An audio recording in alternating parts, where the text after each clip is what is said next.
Bien, hemos tenido unos días bien intensos, ¿cierto? Han pasado hartas cosas. Voy a esperar acá una. Yo estoy de visita acá, soy una invitada. Yo les agradezco por todo el cariño que he recibido estos días. Muchas, muchas gracias por ello. Y ayer hablaba con uno de los hermanos, uno de sus liderazgos.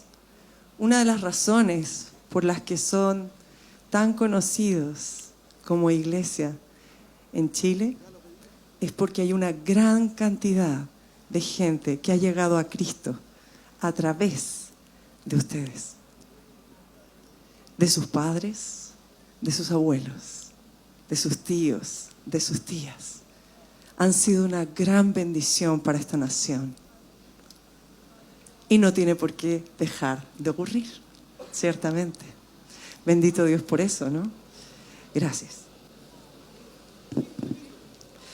Muy bien, gracias. Han sido una gran bendición, siguen siendo una gran bendición y confiamos en Dios que seguirá ocurriendo.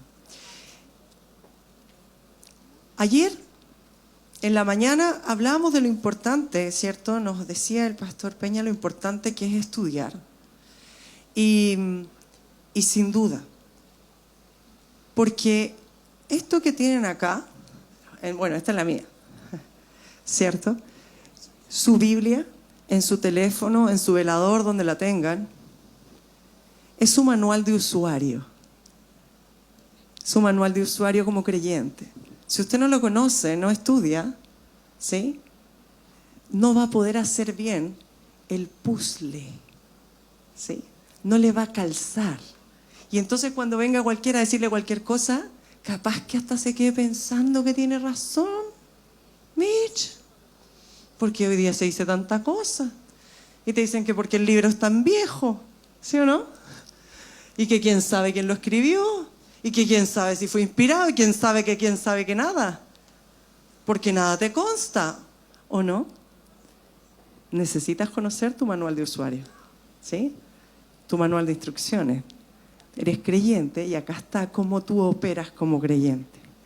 Damos gracias a Dios porque nos dejó todo tan claro también. Bendito el nombre de Dios. Bien, vamos a ir a una lectura que lamentablemente, porque hay muy malas interpretaciones de esta lectura. Y digo malas interpretaciones porque generalmente nos la asocian a dinero. Y la verdad es que si uno estudia y si uno lo lee con calma, no tiene nada que ver con dinero. Así que vamos a hablar de eso. Y vamos a ir entonces al libro de Marcos, Evangelio de Marcos, capítulo 10, versículo 17. Está también la versión en Mateo y en Lucas. Siempre es bueno cuando usted esté estudiando algo, revise en los tres textos o los dos cuando haya paralelos, porque te enriquecen la lectura. Muy bien. Y me voy a mover mucho, disculpa. Contarles antes una pequeña cosa. Juan 2 nos dice que Jesús tenía algo muy especial. Bueno, muchas cosas especiales, evidentemente. Pero una de las cosas que tenía es que él podía conocer el corazón de una persona sin que, dice, nadie le diera testimonio de ella. ¿Sí? Quiere decir que porque en el mundo judío, como no había notario, no había video, no había prueba de fotos ni nada de aquello, ¿cierto? Lo que había era el testimonio. Testimoniaban dos personas y así te declaraban cómo era tal o cual otra persona, ¿sí? Por testimonio. Pero dice que Jesús, dice en Juan 2, que Jesús no necesitaba que nadie le testimoniara porque conocía el corazón de las personas. Estaba con ellos. Imagínate que Jesús estaba contigo y conocía tu corazón. De una. Así tal cual. Todo. Qué rico y qué peludo también, ¿o no? Ok. Entonces, teniendo ese antecedente, vámonos a Marcos 10, 17. Dice, Voy a leer en versión Reina Valera. Al salir él para seguir su camino, vino uno corriendo e hincando la rodilla delante de él le preguntó: Maestro bueno, ¿qué haré para heredar la vida eterna? ¿Sí? El trabajo, la pega, la chamba, no sé, de Jesús en esta tierra era de maestro, de rabino. ¿Sí? Él caminaba y hacía lo que hacen los rabinos, explicaban las escrituras. Y las escrituras para esa época eran evidentemente las del antiguo pacto. Ciertamente. Usted siempre debe saber en qué pacto está. ¿Sí? Usted está en el pacto en Jesús, el pacto nuevo, ¿cierto? Él explicaba cuál era la esencia del pacto antiguo, que en el fondo estaba indicando y señalando a Jesús, dice la Escritura. ¿Sí? Estaba preparándolos para lo que iba a venir. Pero llega este joven y le dice: Maestro bueno. ¿Ustedes creen que Jesús era un buen rabino? ¿Creen que era bueno? O sea, sabemos que no pecó nunca, así que la probabilidad de que era bueno, ¿cierto?, era bastante alta. Pero es interesante porque acuérdense que Jesús sabe lo que hay en el corazón del hombre. Sabe lo que hay en el corazón de ese joven. Bien, y dice: Maestro bueno, ¿qué haré para heredar la vida eterna? 18, Jesús le dijo: ¿por qué me llamas bueno? Ninguno hay bueno, sino solo uno, Dios. Jesús le dijo que solo había un bueno, solo Dios. O sea, ni siquiera Él. ¿Qué onda? A no ser que Él sabía lo que había en el corazón de ese joven. Vamos a ver lo que había en el corazón de ese joven. 19. Entonces, ninguno es bueno, solo uno que es Dios. 19. Bueno, le dice Jesús: los mandamientos sabes. No adulteres, no mates, no hurtes, no digas falso testimonio, no defraudes, honra a tu padre y a tu madre. ¿Sí?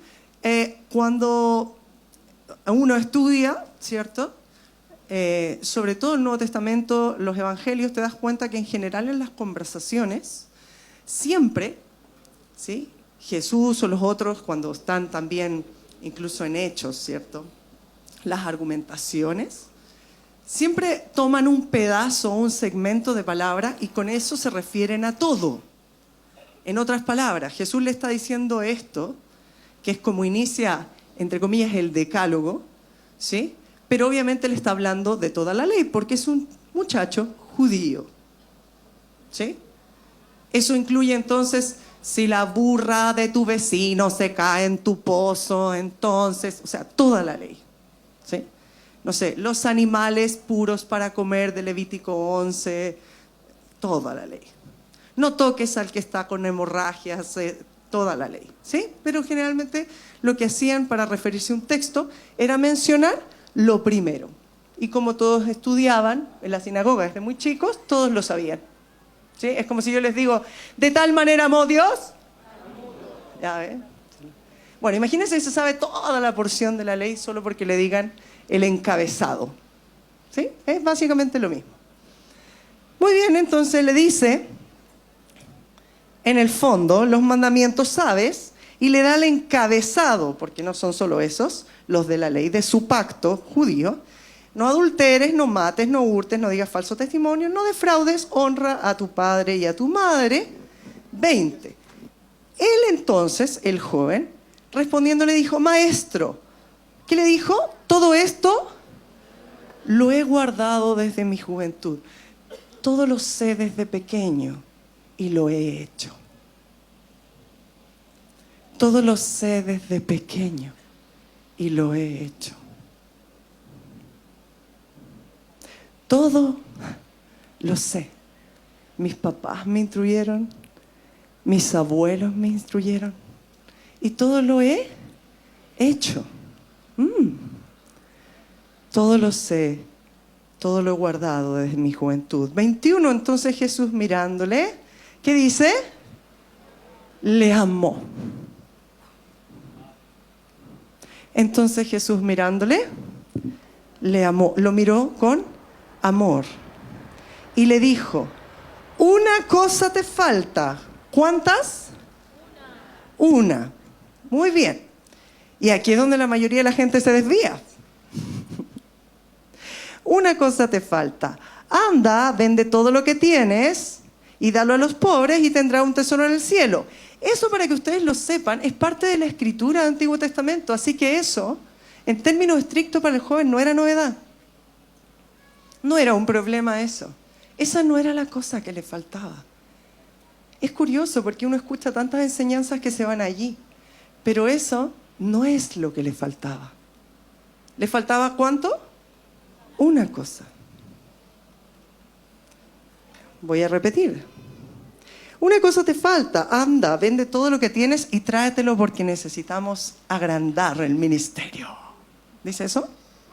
No, tampoco. Dice, y dáselo a los pobres, insisto, porque eso era parte, ¿sí? Es parte de lo que es para el mundo judío atesorar en el cielo. Eso lo pueden encontrar, ¿sí? Y algunos están en el Deuterocanon también, que no es el que usamos, pero es parte de la tradición judía. Hasta ahí no hay novedad para este joven. Y dice, entonces mirándole la muela le dijo, una cosa te falta, anda, vende todo lo que tienes y dalo a los pobres y tendrás un tesoro en los cielos. Y, ¿qué dice? ¿Qué dice fuerte? No. ¿Qué dice? Ven. Ven. ¿Y qué dice? Sígueme. Eso te falta. Ven, sígueme. Tomando tu cruz, cargando tu vida, quien tú eres, tomando tu cruz. Ok, ¿por qué había que seguir a Jesús? Si él ya cumplía todo, era judío. ¿Qué es lo que iba a hacer Jesús? Jesús funcionó, decíamos, como rabino, como maestro en la tierra, explicaba entonces la ley, la escritura, etc. Pero ¿cuál es? Nosotros sabemos la obra fundamental de Jesús. ¿Qué es? ¿Cuál es? ¿Cuál es la obra de la cruz? La redención, la salvación. Este joven sabe toda la ley. Este joven se ha portado increíble. Este joven se ha comportado maravillosamente. Todo lo ha seguido desde niño. Todo lo ha hecho bien. Todo lo ha aprendido. Conducta impecable. Sí, maestro bueno, me he portado súper bien.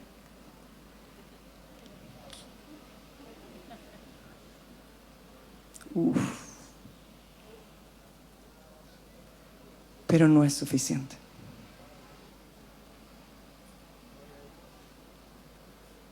Ouch.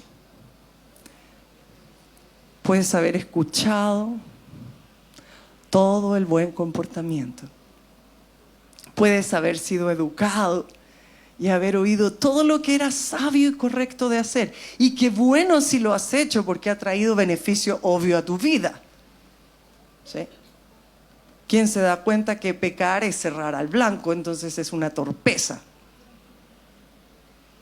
Qué bueno si has honrado a tu padre y a tu madre. Qué bueno si no has caído. ¡Qué bueno es! Has tenido menos consecuencias desagradables que muchas otras personas que conoces. Eso es bueno. Pero para con Dios, ¿es suficiente? No es suficiente. Hay un nivel, hay un escalón, hay un, como lo quieran llamar, que es más alto. ¿Cuánto más alto?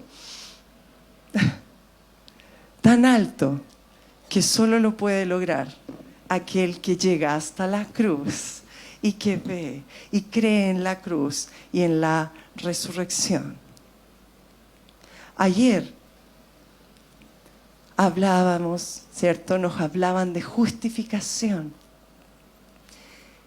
¿Quién es justo? El que cree en el corazón. El que cree en el corazón. Puedes haber tenido abuelos, padres creyentes y eso no indica que eres automáticamente creyente. ¡Auch! Eso indica que sin duda tienes mucho más herramientas para la vida que muchos otros que conoces. Es verdad. Pero no te haces salvo, porque la salvación no se hereda. La salvación no se hereda. La mayoría de la gente dice, y el versículo, pero tú y tu casa serán salvos. Sí, pero sigan leyendo más abajo. Dice que entonces el apóstol Pablo fue a la casa y la familia creyó y se bautizaron. No venía solito el versículo. Por eso es importante que usted lea su manual de instrucciones en el contexto. La salvación no se hereda. Ustedes tienen maravillosos equipos de evangelismo que van a la calle y le predican salvación. Y ustedes han visto que la gente puede aceptar o no aceptar. Dentro de su propia casa, créanme, también la gente puede aceptar o no aceptar. Y el que acepta, el que llega a la cruz, el que goza de la resurrección, es salvo, es salva. Es una decisión personal. Siempre fue una decisión personal. Les decía antes que uno tiene que saber qué pacto vive. Uno vive la nueva alianza en Cristo, ¿cierto? Antes de eso hubo otros pactos. Por ejemplo, Abraham tuvo un pacto. Sin embargo, cada uno de sus hijos ratificó el pacto. Por eso decía, yo soy el Dios de Abraham, de Isaac, de Jacob. ¿Se acuerdan? ¿Por qué dice de cada uno? Porque cada uno está en libertad de ratificar el pacto. La salvación no se hereda. Los pactos no se heredan. Es una relación personal siempre. No basta con que te hayas portado muy bien y te quieras presentar ante el maestro bueno. Me porto muy bien. Impecable. Todo lo he hecho. Quiero insistir en esto. Si nunca deshonraste a tus padres, si nunca fumaste, si nunca viste lo que no era saludable, todo eso, obviamente, tienes muchas mejores consecuencias para tu propia vida. Pero en términos estrictos, eso no le ha ganado la salvación a nadie. Por una razón, si cumplir con todo hubiese sido suficiente, en vano vino Cristo, dice Pablo. ¿Para qué vino? Si alguien pudiera lograr la salvación por un listado de conducta, entonces, ¿para qué vino Cristo? Lo que deberíamos predicar son listados de conducta. ¿Sí? Estaríamos en la calle diciendo, aquí está el listado de las 20, de las 15, de las 150. Bueno, si fuera un judío serían más de 600, ¿cierto? Leyes y mitzvot y qué sé yo. Compra, porque venga, cómprelas, usted compre, tiene ganada la vida eterna. Pero no hacemos eso.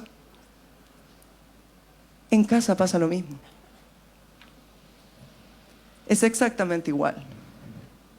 Bien, una cosa sola te falta. Anda, vende todo lo que tienes, dale a los pobres, tendrá un tesoro en el cielo. Eso es parte, como decíamos, de la tradición judía. Muy bien. Ven y sígueme tomando tu cruz. Pero él, afligido por esta palabra, se fue triste porque tenía muchas posesiones. La mayoría se queda ahí. O en lo que sigue, que es todavía más mal interpretado. Vamos a lo que sigue. Dice 23, entonces Jesús, mirando alrededor, dijo a sus discípulos, ¡qué rico, tan odioso! ¿Dijo eso? No, de hecho dijo que lo había amado. Y dice Juan, y les decía que él sabía lo que había en el corazón. Y lo amó. Qué difícil es entrar en el reino de Dios los que tienen riquezas.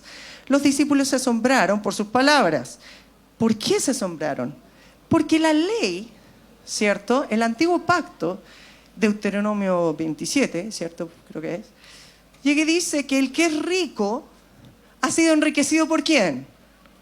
Por Dios. ¿A causa de qué? De cumplir la ley. Entonces, si este es rico, entonces o sea, si este no entra en el reino de los cielos, ¿sí? Por eso les digo que hay que revisar las otras versiones también de los otros evangelios, porque ahí también está bastante claro. Si este no tiene la vida eterna, y Dios lo ha bendecido porque cumple toda la ley, ¿quién rayos va a entrar? Esa es la mirada de los otros discípulos. ¿Quién puede lograrlo? Viene este joven que dice, he cumplido con todo, me porto súper bien, y miren mi riqueza. Ahí está la prueba. Ah, el fruto. ¿Sí? Está evidente. Entonces, lógicamente, los discípulos dicen, wow, entonces, ¿quién? ¿Cuán difícil es entrar? ¿Cierto? ¿Por qué? Y ahí dice, 25. Más fácil es pasar un camello por el ojo de una aguja que entrar el rico en el reino de Dios. Para eso estudiamos, como decía ayer el pastor Peña. En Israel hay unas puertas, hay distintas puertas. Y hay una puerta que se llama puerta del ojo de la aguja. ¿Sí? Es una puerta que es más delgada y más chiquita y ojival en su parte superior. ¿Sí? Angosta, bajita. ¿Sí? Y en esa época, la gente que tenía muchas riquezas generalmente andaba con un animal de carga. ¿Cuál es el animal de carga ustedes creen en Medio Oriente? El camello. Entonces imagínate un camello enorme, lleno de cosas. No pasa por el ojo de la aguja. Es literal, no va a entrar.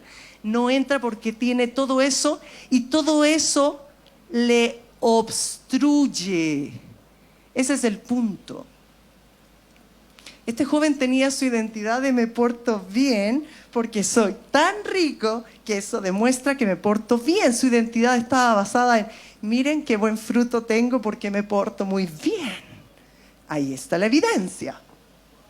Y de repente le dicen, deshazte de todo eso. Toma tu cruz, toma tu vida, toma lo tuyo, tu verdadero tú quién eres, y sígueme. Porque Jesús sí sabe a dónde va. Va a la cruz, ¿cierto? Y sabe lo que va a pasar. Sabe el propósito que tiene. ¿Qué creen que tendría que hacer un camello para pasar por una puerta pequeña? Primero tendrías que descargarlo de todo. Y lo segundo, ¿cómo se hace? Han visto en las películas, ¿no? Los camellos se doblan enteros, se abajan, se agachan. Ya deja de ser el maestro bueno, ¿sí? He portado bien desde joven y he cumplido todo. Y es el que se abaja y trae su cruz. ¿Sí? Por eso dice que Jesús da este ejemplo. Y dice, en el 25, más fácil es pasar un camello por el ojo de una aguja que entrar un rico en el reino de Dios. Ellos se asombraban. Puede que a usted esto le haga sentido, pero para ellos que toda la vida escucharon que la riqueza era resultado de la bendición de Dios por su comportamiento, esto les estaba volando la cabeza. Esto era una revolución en su corazón.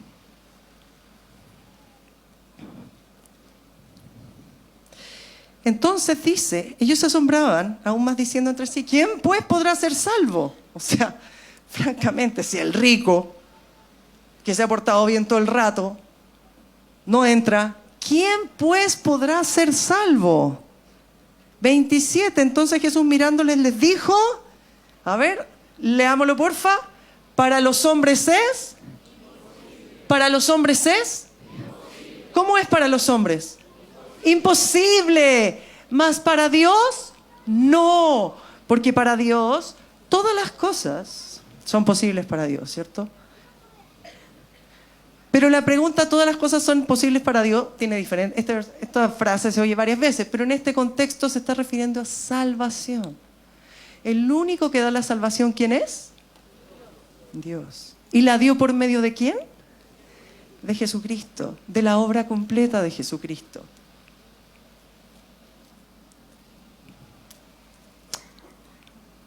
La salvación no se hereda.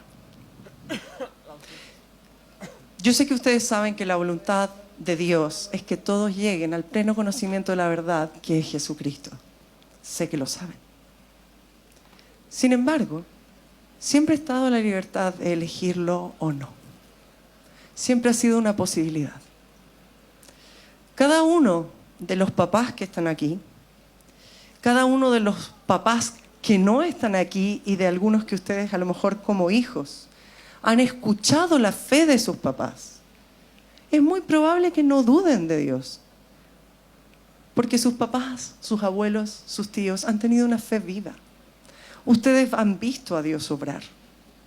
A ustedes les puede decir un compañero, una compañera, ay, ¿cómo vais a creer en alguien que no ves? Ay, etcétera. ¿Sí? Pero ustedes lo han visto obrar. Ustedes han visto que cuando no había cómo llegar a fin de mes, se llegó a fin de mes.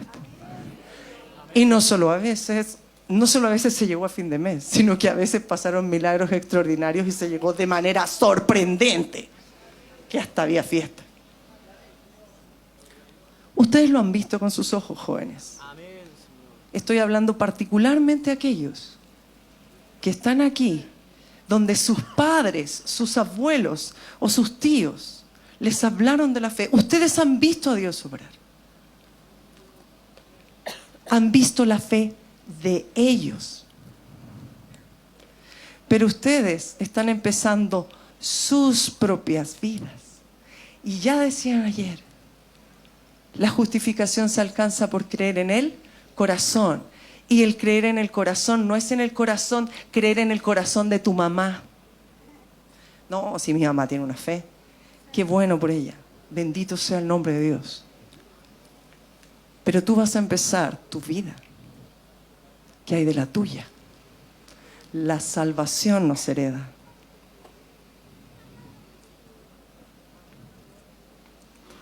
Tú has visto a Dios operando. Tú has visto la fe de ellos. Tú has visto que ellos son hijos del Altísimo, del Dios poderoso, del excelso. Y quizá, incluso, has sido realmente súper buen cumplidor o súper buena cumplidora. Qué bueno para ti, sin duda es de beneficio. La pregunta en el corazón es si te falta algo. La pregunta es si tú de manera personal has ratificado ese pacto. Si tú de manera personal has decidido que verdaderamente no es un discurso, ¿sí?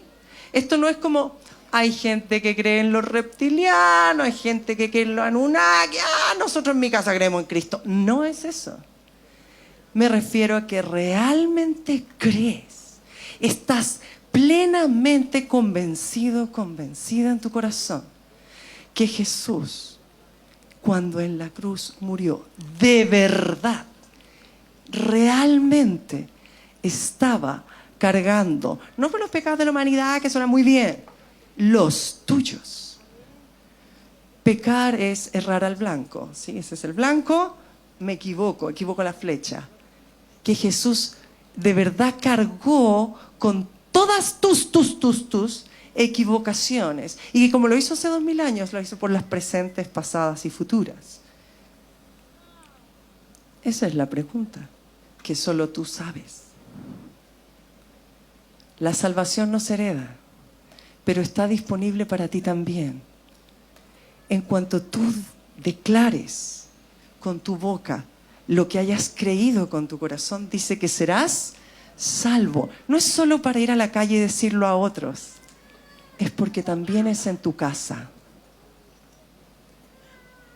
Y ser salvo, ser salva, estar conectado con la vida del Eterno, la vida eterna de Dios, ¿sí?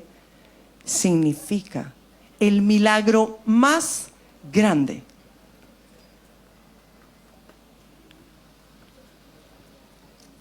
Esta congregación, esta iglesia en Chile, es la que ha visto los milagros más grandes, porque la gran mayoría de la gente se ha convertido a través de ustedes.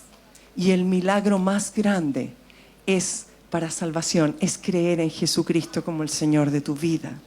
Porque eso es lo que habilita que haya Espíritu Santo, que seas hijo de Dios, que empiecen a pasar tantas grandes y maravillosas cosas.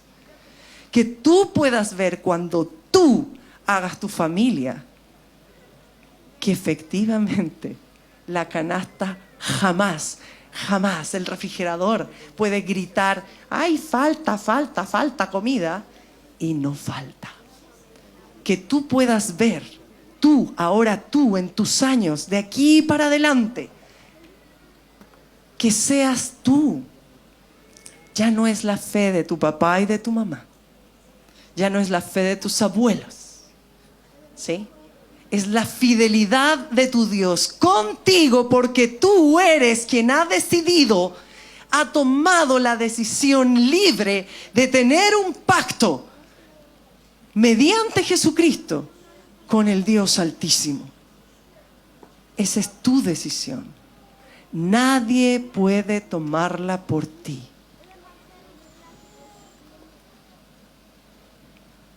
Y es por eso que aunque muchas veces se hacen puntos de predicación fuera, y porque